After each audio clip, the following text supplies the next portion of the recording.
Hello बच्चा लोग, आज हम डिस्कस करने वाले हैं बैंक रिकॉन्सिलिएशन स्टेटमेंट का पार्ट नेक्स्ट, जिसके अंदर हम डिस्कस करेंगे कि एक कॉम्प्रिहेंसिव क्वेश्चन करते वक्त पेपर में बीआरएस में क्या क्या प्रॉब्लम आ सकती है। ऑलरेडी पार्ट 1 बता चुका हूं, बेसिक मीनिंग्स और कॉजेस समझा दिए। ऑलरेडी मैंने उसका एक क्वेश्चन करके दिखा दिया है, तो अगर आपको आता है कोई दिक्कत नहीं है, आप सीधा इस पार्ट को देखिए। लेकिन अगर आपको लगता है कि आपके बेसिक डील है बीआरएस में, तो पहले उस पार्ट को देख लेना, उसके बाद ये वाला पार्ट देखना, तो आपको ज्यादा अच्छे से समझ आएगा। ठीक है, नाउ मुद्दे की बात पहुंचते हैं। तो आज क्या करेंगे, आज बैंक रिकंसिलिएशन स्टेटमेंट का एक क्वेश्चन करके दिखाएंगे। क्वेश्चन कौन सा है जी? क्वेश्चन है हमारा ये वाला, ये रहा क्वेश्चन जिसको हम डिस्कस करने वाले यहां पर। ठीक है, तो चलिए शुरू करते हैं। मेरा नाम है रविकेश श्याम और आप देख रहे हैं अकाउंट्स की 95 प्लस सीरीज।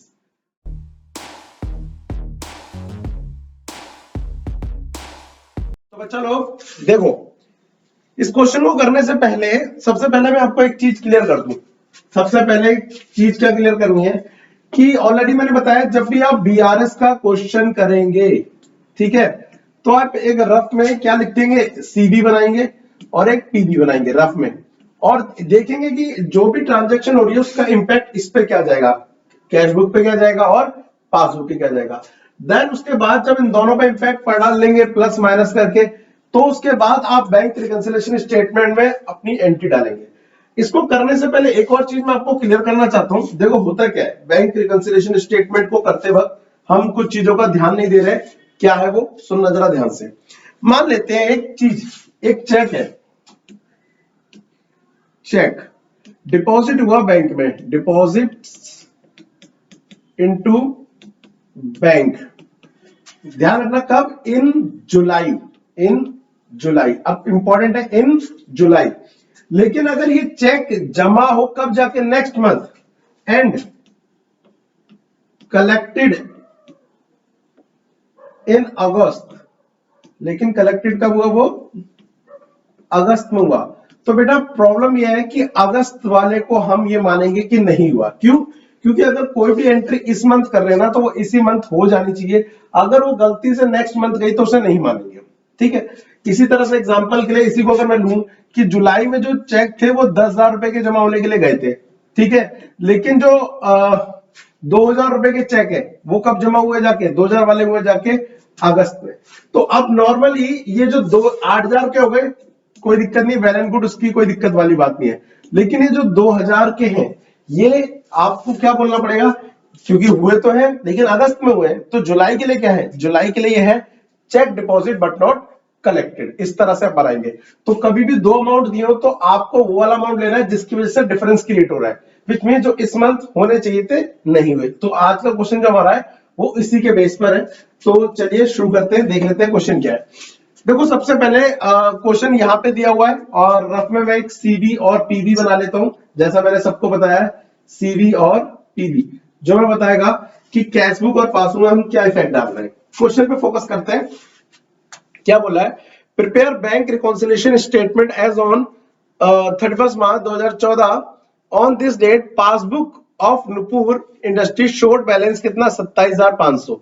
यहां पर जब हम बात करें तो पासबुक का बैलेंस दिया है कितना, 27,500। पासबुक के साथ ना डेबिट लगा है ना क्रेडिट लगा है, तो हम इसे डेबिट बैलेंस मानेंगे।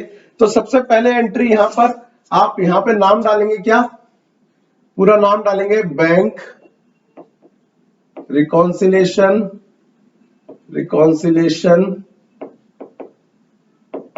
स्टेटमेंट, ठीक है पूरा। फिर डेट भी डालेंगे एज ऑन 31 मार्च, मार्च में हो रही है ना जी, 2014, ये चीज डालनी होती है। अब उसके बाद आते हैं, सबसे पहले बैलेंस एज पर क्या दिया हुआ, पासबुक दिया हुआ, तो वो एंट्री डालेंगे। लिखेंगे सबसे पहले balance as per passbook, passbook. अगर डेबिट और क्रेडिट कुछ नहीं दिया है तो प्लस में डाल दो। लेकिन मैंने आपको बताया है पासबुक का जो डेबिट बैलेंस होता है वो ओवरड्राफ्ट कहलाता है, लेकिन पासबुक का जो क्रेडिट बैलेंस होता है वो प्लस कहलाता है, प्लस में जाता है। लेकिन अगर कुछ ना दिया तो हम प्लस में डालेंगे। तो अभी हम प्लस में डाल रहे हैं कितने रुपए, हमारे 27,500 रुपए, 27,500 रुपए, ठीक है। उसके बाद पहली एंट्री देखो जरा क्या बोल रहा है, कह रहा cheque of ₹14,000 directly deposit by customer. एक कस्टमर था, को हमें पैसे देने थे, तो वो 14,000 रुपए हमें ना देके सीधे हमारे बैंक में जमा करा दिए जाके। अब होगा क्या, जब वो सीधा हमारे बैंक में पहुंचेगा तो वहां पर अमाउंट क्या हो जाएगा, प्लस हो जाएगा। कहां पर, बैंक में। हमारे को उसने बताया नहीं, तो हमारे पास अभी बैलेंस क्या है, माइनस है। अब आप देख रहे हो डिफरेंस क्रिएट हो गया, एक जगह माइनस है, एक जगह प्लस है। हमें किसी के साइन एक के बदलने होंगे, बदलने किसके, जो क्वेश्चन में यहां पर दिया होगा। बैलेंस एज पर पासबुक दिया है, तो पासबुक में साइन क्या है, प्लस है, क्या कर देंगे उससे, माइनस कर देंगे। तो क्योंकि हमने ये माइनस करा है, तो इसलिए इसे कहां पर डालेंगे, माइनस साइड पर डालेंगे। तो पहले नरेशन लिख लेते हैं यहां पर, cheques directly deposits into bank, into bank. ठीक है, कस्टमर ने जो चेक है वो डायरेक्टली बैंक में जमा कर दिए, यहां प्लस यहां माइनस, दोनों को बराबर करने के लिए पासबुक के साइन चेंज करने, तो यहां पर माइनस कर देंगे। सो अमाउंट कितना था, 14,000, ये हमने यहां पर माइनस कर दिया 14,000। ठीक है, उसके बाद नेक्स्ट एंट्री देखो क्या बोल रहा है, check for rupees 13,500 issued during the month of March. March के मंथ में कितने के चेक इशू हुए हैं, जरा ध्यान से देखो, 13,500 के। But out of these check for rupees 1,500 were not presented by the end of the March. लेकिन मार्च के एंड तक 1,500 रुपए के चेक इशू प्रेजेंट नहीं हुए, तो बाकी सब हो गए।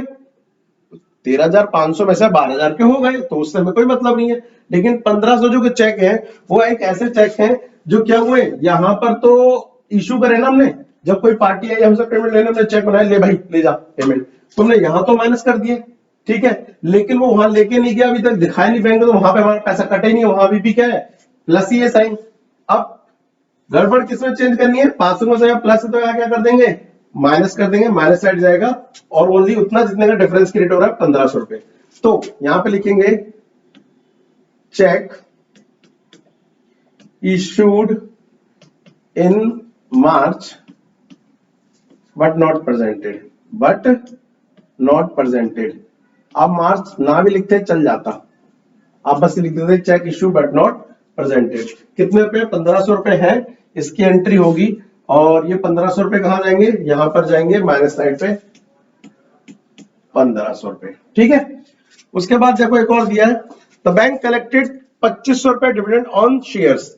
जो हमने कहीं पे इन्वेस्टमेंट कर रखी होती है शेयर में, उसमें डिविडेंड मिलता है, और वो डायरेक्ट पैसा आके कहां जमा हो गया, बैंक में। तो जब कोई डिविडेंड आया है तो डायरेक्ट कहां जमा हो गया, बैंक में जमा हो गया, वहां प्लस हो गया। हमारे को पता नहीं पड़ा, हमारी बुक में क्या पड़ा हुआ है, माइनस पड़ा है। दोबारा से साइन कहां के चेंज करने, पासबुक में यहाँ पे क्या हो जाएगा, माइनस जाएगा। तो dividend directly collected by bank, dividend directly deposits by, dividend directly deposits, deposit की जगह रिसीव लिखते हैं इसकी जगह, डायरेक्टली रिसीव्ड बाय बैंक। ठीक है, तो इस केस में मैंने बताया माइनस ही करना है, कितने रुपए बेटा, 2,500 रुपए, ये हमने माइनस कर दिए।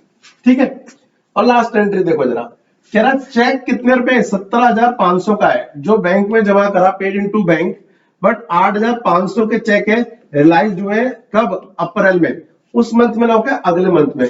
तो मतलब बाकी हो गए होंगे, लेकिन कितने नहीं हुए, 8,500 के चेक नहीं हुए।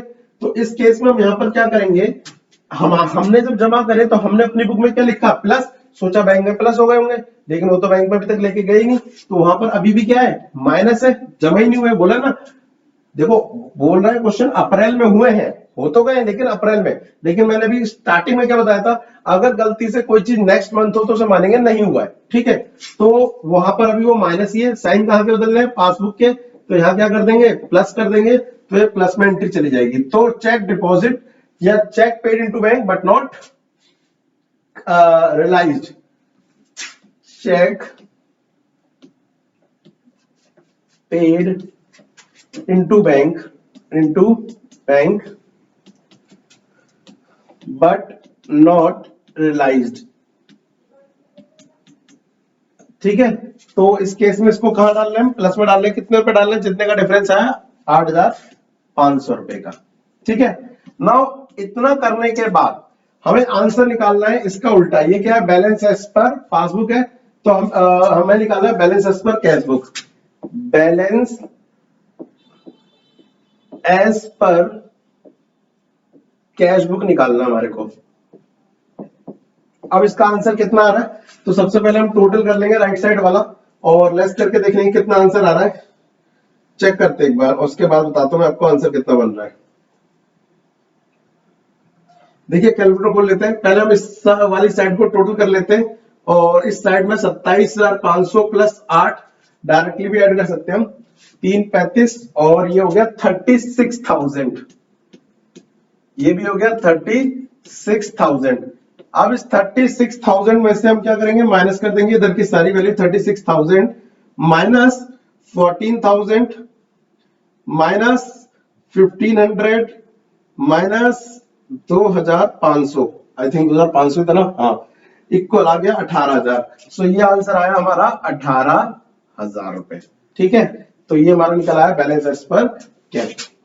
ठीक है, तो इस क्वेश्चन में बेटा मैंने तुम्हें ये बताया कि किस तरह से ये जो दो बैलेंस दिए होते हैं ना जिसमें, तो उसकी एंट्री कैसे करते हैं। मैं आपको एक प्रैक्टिस के लिए क्वेश्चन दे रहा हूं और मुझे उसमें बताइएगा उसका आंसर कितना आ रहा है। तो क्वेश्चन नंबर 4 मैंने कर दिया है, 5वां तुम करके दिखा दो। सो 5वां का क्वेश्चन मैं यहां पे दिखा दे रहा हूं, इसको आपको खुद सॉल्व करना है 5वें वाले को। ये रहा क्वेश्चन, ध्यान रखना थोड़ा सा ओवरड्राफ्ट का क्वेश्चन है शायद ये, तो उसमें कोई दिक्कत नहीं है। ओवरड्राफ्ट के मतलब केस का मतलब है कि बस पहला बैलेंस माइनस में पड़ेगा। अच्छा एक और चीज होती है ओवरड्राफ्ट में, ये माना जाता है कि ओवरड्राफ्ट में बैंक इंटरेस्ट देता नहीं, इंटरेस्ट लेता है। ठीक है, सो ये चीज याद रखिएगा। तो यहाँ पर बैलेंस एज पर पासबुक दिया हुआ है, उसके हिसाब से करिएगा। ये नरेशन दिए, स्क्रीनशॉट ले सकते हो और इस क्वेश्चन का स्क्रीनशॉट लेने का, सॉल्व करके मुझे कमेंट बताओ आंसर क्या आ रहा है। फिर नेक्स्ट पार्ट में मैं आपको बताऊंगा इसकी डिटेल्स। तो जो लास्ट पार्ट आएगा, पार्ट नंबर 4 आएगा, उसके अंदर कंसेप्ट का निचोड़ निकाला जाएगा, इसमें लगभग क्या आ रही है या थोड़ी सी हार्ड एंट्री डाली जाएंगी, देन उसके बाद चैप्टर को हम खत्म कर देंगे। ठीक है, तो आज के लिए इतना ही, मिलते हैं नेक्स्ट क्लास में, तब तक के लिए thank you, tata, bye bye.